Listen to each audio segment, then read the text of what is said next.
Hello, everybody, and welcome to another episode of our liturgical series. Today I'm going to talk about, because I've been asked about it, about chapel veils. And I've been asked about this after the previous episode, which was about chalice veils. I'm assuming that that topic just brought to mind the topic of chapel veils, and so actually a couple different people asked me if I could talk about these. So I'm going to go ahead and do that. Although it hadn't really been my plan to do an episode on chapel veils per se, but it's good to know. And honestly, this was I wasn't very clear on the history of this myself or how things changed at Vatican II. So it was good for me to kind of learn this. So I'm going to share the little bit I learned with you. So the question, essentially, the question is: Did the wearing of chapel veils change in terms of what the Church says at Vatican II? The answer is yes and no. So to take a step back, before Vatican II certainly, and following the 1917 Code of Canon Law, so that's Canon 1262 in the 1917 Code. I know that's very exciting. It was required that women wear veils when in the church, or certainly when assisting at the sacred rites. And it was also required that men be bareheaded, so they couldn't wear hats or anything like that.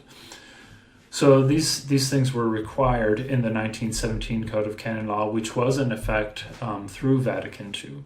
Now, in the 50s even, and certainly in the 60s and 70s, you started seeing the practice of wearing veils go somewhat out of use, at least in some communities. And actually, this received some recognition and kind of approbation by the Church in a document from the Congregation for Divine Worship, and this was put out.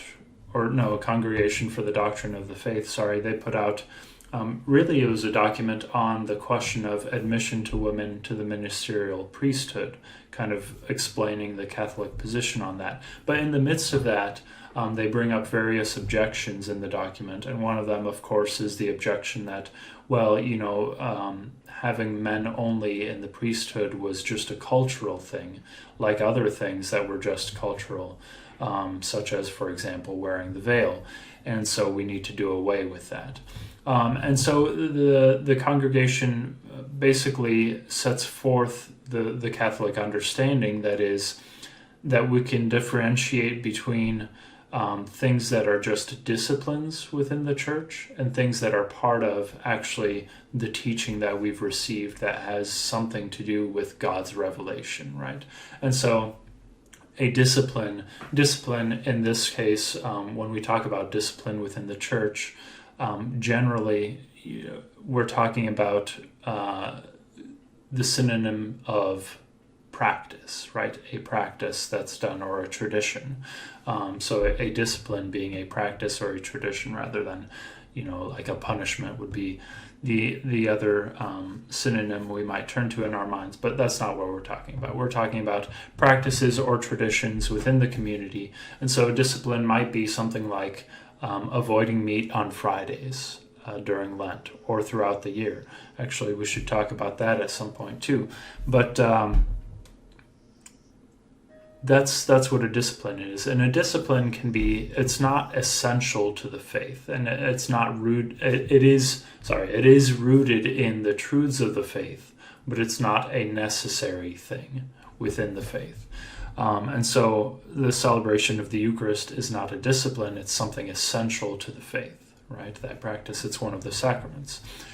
Something like wearing chapel veils is not obviously essential. It's something that comes out of the truths of the faith, but it is contingent, as people would claim, on cultural practices, right?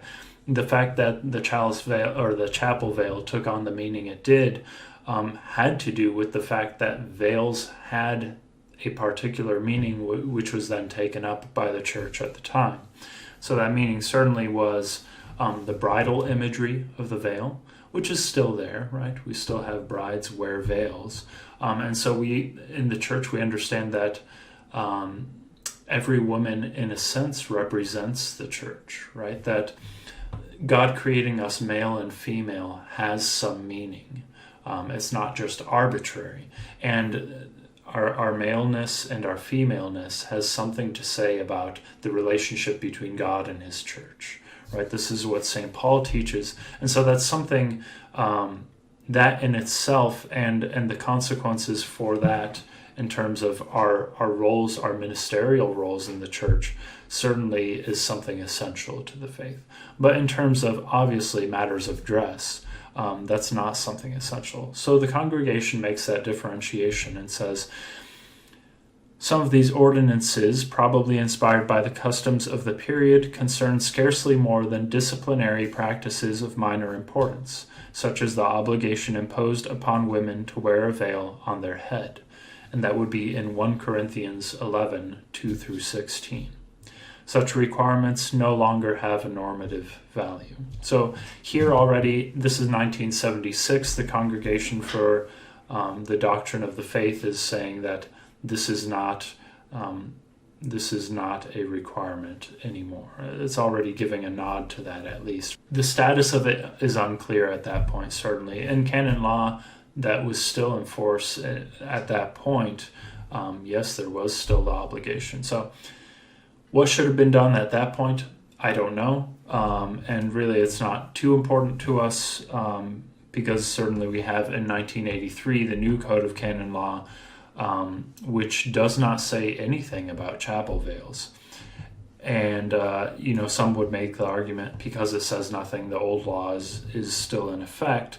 Well, not actually, because the Canon 61 in the 1983 Code basically says, look, any laws that were previously in force but were not included in this version of canon law are hereby abrogated.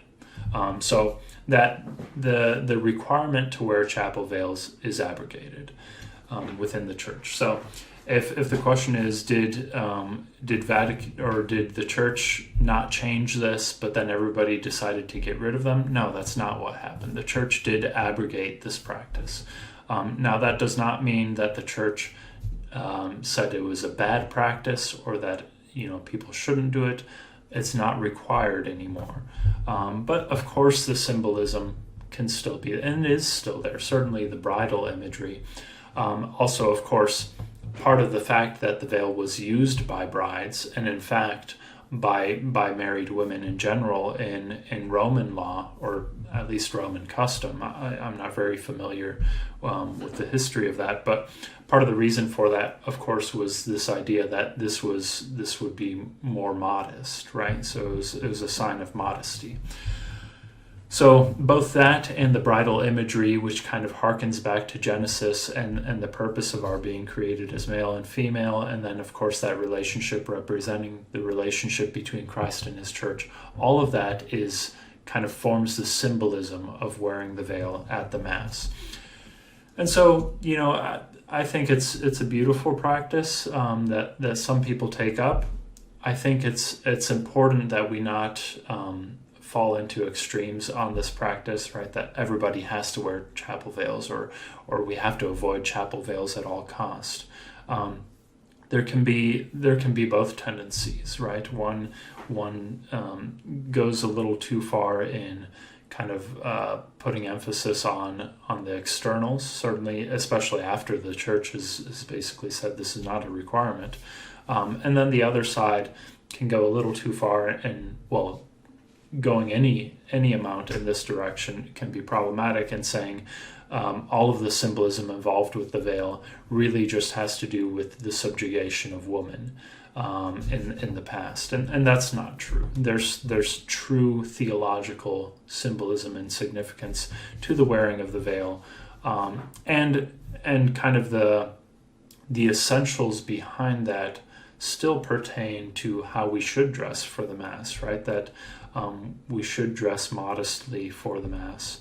And certainly we note the symbolism of the different genders that's something that's important to us, right? We don't believe that we're arbitrarily created by God as one or another, but rather that there's great meaning in the fact that we are created male and female. And so expressing that externally in some way is still a good thing. It is not a required thing that we express that using chapel veils. You may or may not, and that's pretty much up to you, depending on how you feel on that, what you'd like to take up or not. So that's all I have on chapel veils. If you have any questions about that or comments on that, feel free to let me know. And if there's anything else you want me to talk about like this, I'm happy to just take up suggestions. But otherwise, I'll kind of continue on. I've got a few things that I've got a list I'll work on, so it's going to take a little while. But we'll keep learning about things one by one. So thanks a lot for watching, and God bless.